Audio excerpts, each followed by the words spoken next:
लिए बोली उसके लिए बहुत बहुत दिल से आभार है आपको। और यहाँ पे उपस्थित जितने भी गार्जियन लोग हैं, आप सभी को मेरा नमस्कार है, आशीर्वाद की कामना है जी। थोड़ा सा बढ़ा दीजिए।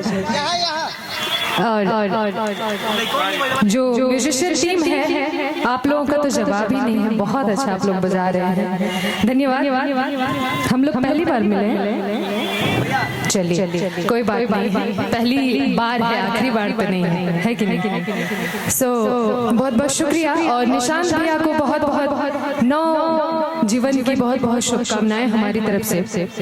आप शादी के बाद आप बहुत अच्छे से आपका परिवार रहे, और मैं चाहूंगी कि बहुत जल्दी हम लोग सोहर गाने भी आए यहाँ पे जहानाबाद के इस दरियापुर गांव में। और अभी तो वही शादी है ना।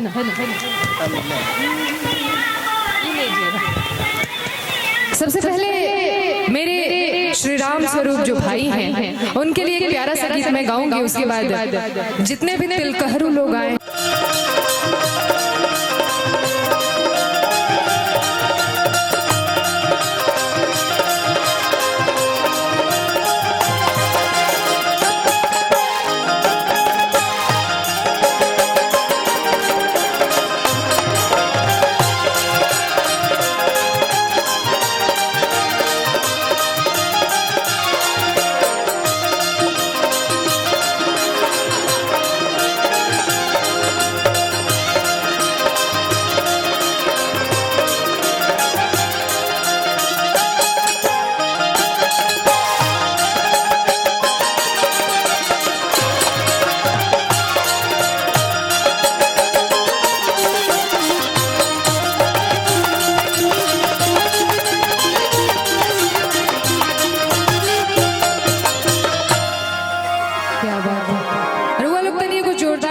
म्यूजिशियन टीम खाती के बजा दे, वाह इतने जोरदार।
के आशीर्वाद दे दीजिए अपना आप सभी लोग। और भैया का हमारे वहाँ पे तिलक चढ़ रहा होगा और उनके लिए एक और गाना मैं खास उनके लिए गाऊंगी। और अगर वो यहाँ आएंगे तब तो एक अलग ही माहौल होगा, एक अलग ही रौनक होगी। लेकिन जब तक भैया नहीं है तब तक के लिए भी मैं बहुत ही प्यारा सा एक गाना सुनाऊंगी जो हमारे बिहार में अगर जिस शादी में ना गाया जाए तो वो शादी अधूरी होती है मेरे हिसाब से।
बदे तकारी बता दो बबुआ लोग बदे तकारी बता दो बबुआ लोग बदे तकारी बता दो बबुआ लोग बदे तकारी बता दो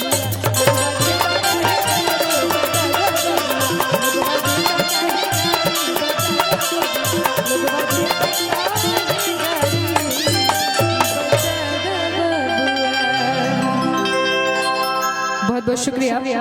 और एक और प्यारा सा गाना मैं आपको सुनाती हूँ। वैसे शादी का तिलक में हम लोग आए हैं तो शादी के ही गाने ज्यादा करके गाएंगे। अगर आप सबकी फरमाइश होगी तो मैं लोकगीत भी आप सभी को सुनाऊंगी, लेकिन तब तक तिलक के ही गाने में सुनाती हूँ। ठीक है? किसी को लोकगीत सुनना होगा तो जरूर आप बताइएगा कि आजू अरे मिथिला नगरिया निहाल सखिया आजू मिथिला नगरिया निहाल सखिया। वैसे हम मगध में आए हैं तो मगध के लिए कुछ अलग ही कहना पड़ेगा कि आजू अरे हई मगध के नगरिया निहाल सखिया चारो दुल्हा बड़का कमाल सखिया चारो दुल्हा बड़का कमाल सखिया आजू मगध के नगरिया निहाल सखिया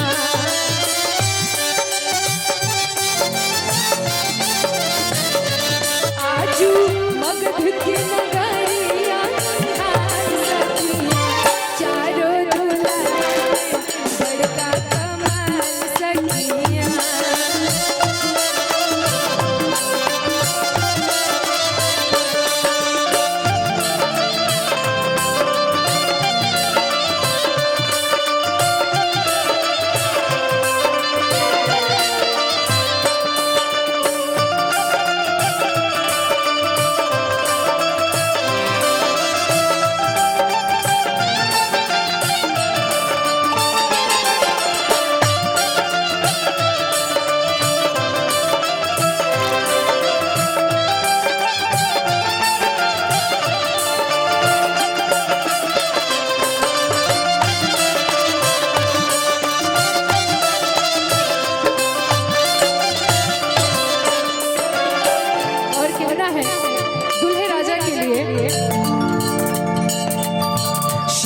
मड़ी मौरिया कुंडल सोहे कनवा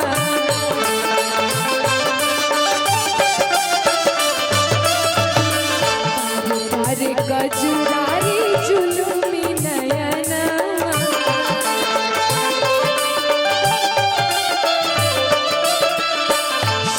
मड़ी मौरिया कुंडल सोहे कनवा अरे गजुरारी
श्यामल गोरे गोरे जोड़िया जहान रे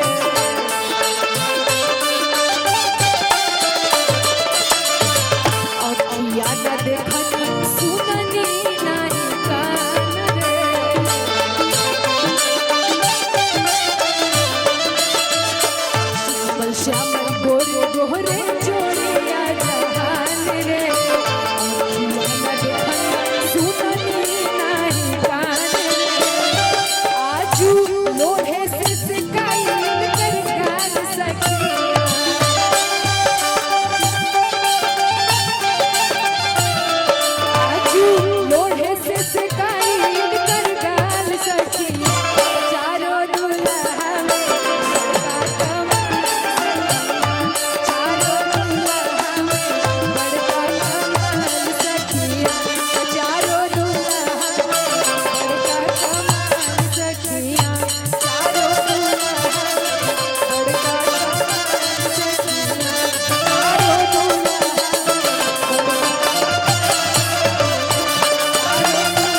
बजा दीजिए और अपना आशीर्वाद दीजिए बिल्कुल।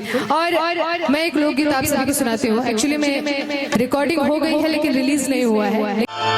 एक जनी के पति जी गवना करा के अलग अलग बहरा जाता है तो वो कहत कि ये सैया जी और आदरणीय उदय चाचा जी की तरफ से बहुत बहुत पुरस्कार है, बहुत बहुत धन्यवाद, आशीर्वाद की कामना है। एक जना के नया नया गौना भइल बा, वो अपना नई नौहर कन्या के छोड़ के बहरा कमाए जाते रहे। वो कहत कि ये जी रुआ हमरा के छोड़ के अगर जाए तो हम घर में अकेले कैसे रह। देखी ना हमरा के अकेले घर में अच्छा ना लगे। अगर रुआ के जही के रहे तो हमार गौना करा के हमके काहे लेके आइए। कहत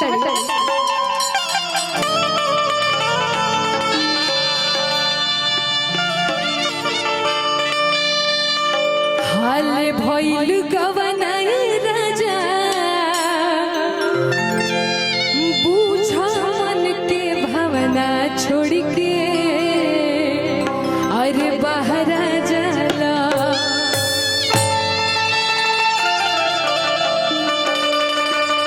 हाल भइल गवना पिया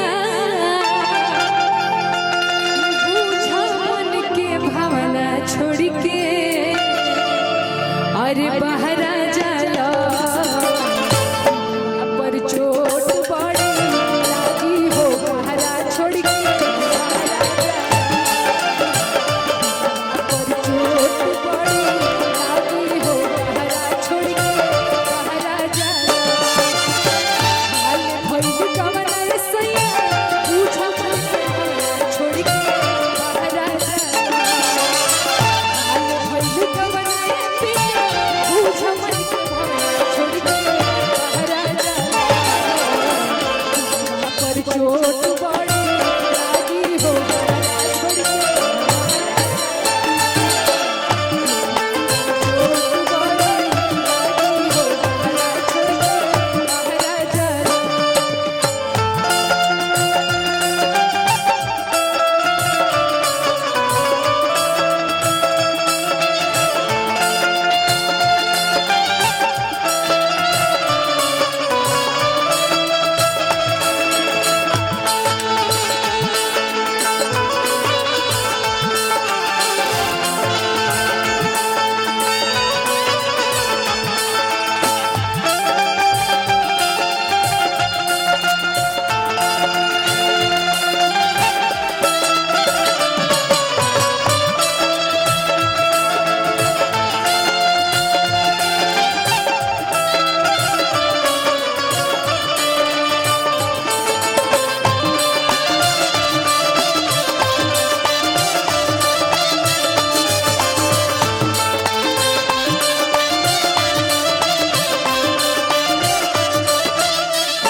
अभी हमार मन के श्रद्धा नहीं पुराई, अभी हमार मन नहीं भरल और वो ऐसे हमरा के छोड़ के जाते नहीं। बताई हम अकेले घर में कैसे रह।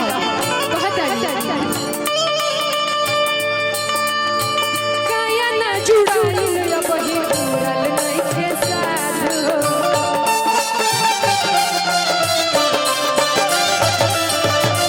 काया ना जुड़ाइल बही पूरल नहीं के साथ।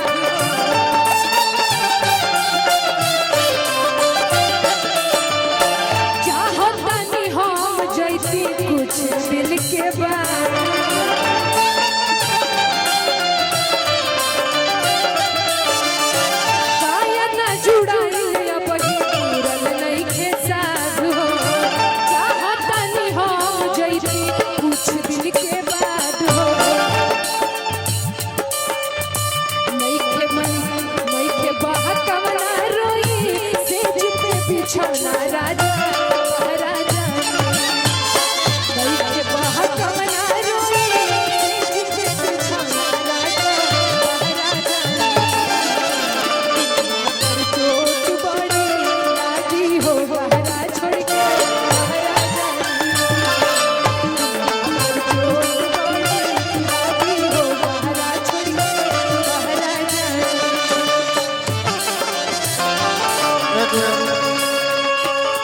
भैया मैडम भी बता देते हैं कि परशुराम का धरती है, थोड़ा एक दो भूमिहार वाला सॉन्ग आपको आता है तो गा सकते हैं। हम लोग का इच्छा है, प्लीज।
क्या बात है। और बड़े भैया की फरमाइश है कि एक भूमिहार वाला गाना होना चाहिए।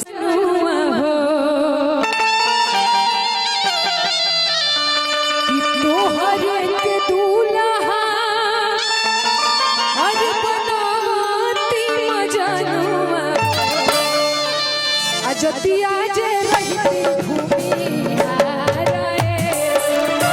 जतिया जे रहती भूमिहार तोहरे के दुल्हा बनवती मजनू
बेतिया से चल करके, मोतिहारी से चल करके जो है, अब सोचिए कि आप लोग का प्रोग्राम देखने के लिए लोग नेपाल के बॉर्डर से चले आए हैं, जिसमें राजू यादव हैं और हमारे भाई संतोष यादव हैं, और खास करके जो है आपके प्रोग्राम के लिए वहाँ से चल के आए हैं। और इनका एक फरमाइश है, एक फरमाइश इनका पूरा करिए कि कोई मतलब अच्छा, क्योंकि हम देखिए अश्लीलता को पसंद करते हैं, अश्लीलता को पसंद नहीं करते हैं।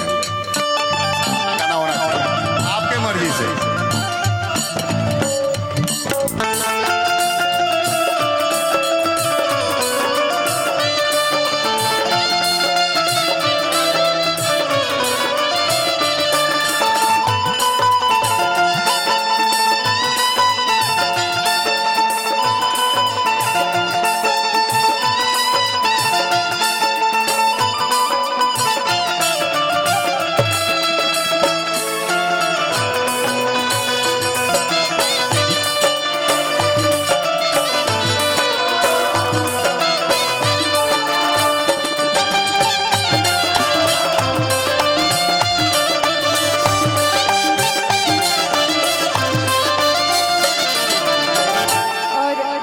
राजू यादव जी मोतिहारी से, संतोष यादव जी मोतिहारी से और सुशील सिंह जी मोतिहारी से, आप तीनों लोगों की तरफ से बहुत ढेर सारा पुरस्कार है, हजारों हजार का, और बहुत बहुत धन्यवाद। आप लोग अगर बैठ के सुनेंगे तो मुझे लगता है ज्यादा अच्छा लगेगा, लेकिन अगर आप बता के जाएं कि आपको कौन सा गाना पसंद है, अदरवाइज मैं अपनी तरफ से एक सुनाती हूँ, लेकिन आपका कोई फेवरेट होगा तो जरूर बताइएगा। कि जैसन सोचले रहनी वैसन पियवा मोर बड़ा, अरे सावर न गोर बड़ा हो, कि तनिका छरहर पातर मोट थोड़े थोड़ बड़ा, सावर न गोर बड़ा हो। कहना है कि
मेरे खुद के चैनल पे गायत्री यादव एंटरटेनमेंट पे, और आपके लिए कहेंगे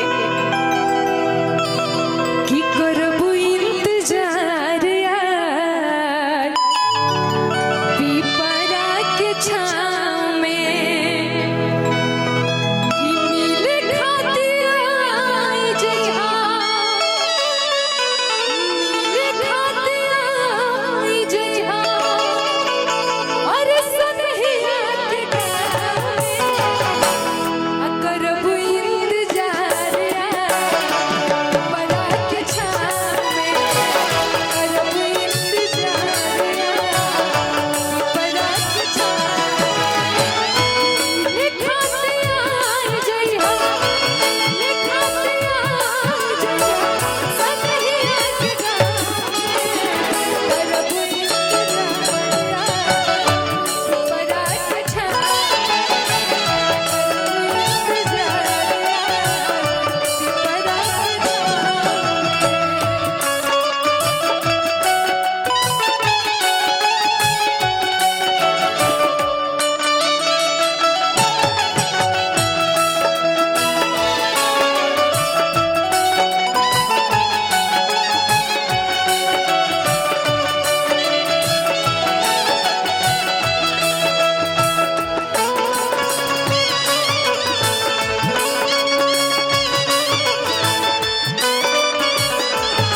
500 रुपए का पुरस्कार है। बहुत बहुत धन्यवाद। मैंने इसी एक लाइन पे ना, इसी एक लाइन पे आया हुआ है। क्या बात है।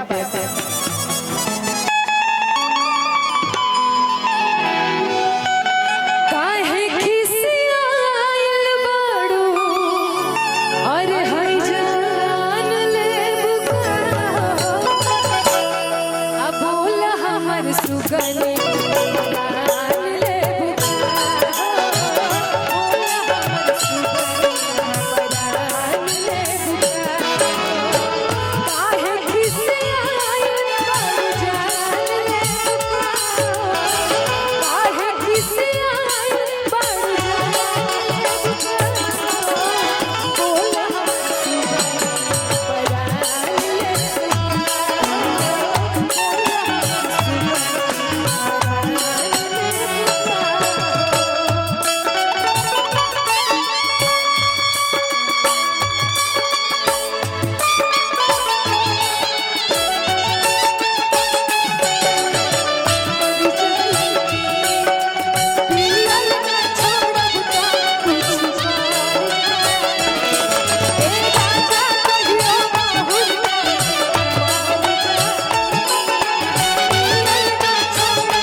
बताई उनकर हस्बैंड हो के कितना माने ले, अरे वो हमरा खातिर कुछ ना करी तो कहत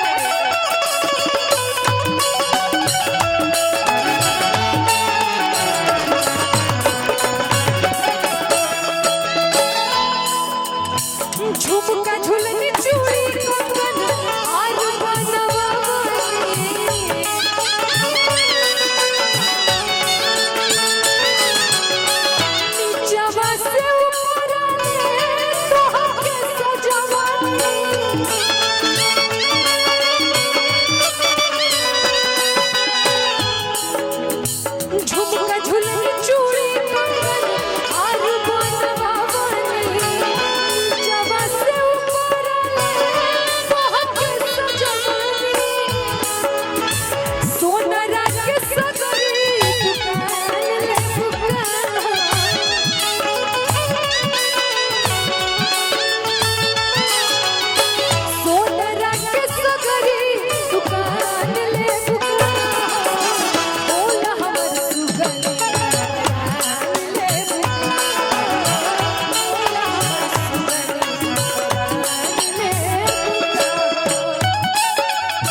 गोड़ से मोड़ी तक ले तान के सूत जा तड़ू ना, घर में खाना बनता न लइकन के संभारे तड़ू, आखिर तू ऐसा काहे करे तड़ू कहत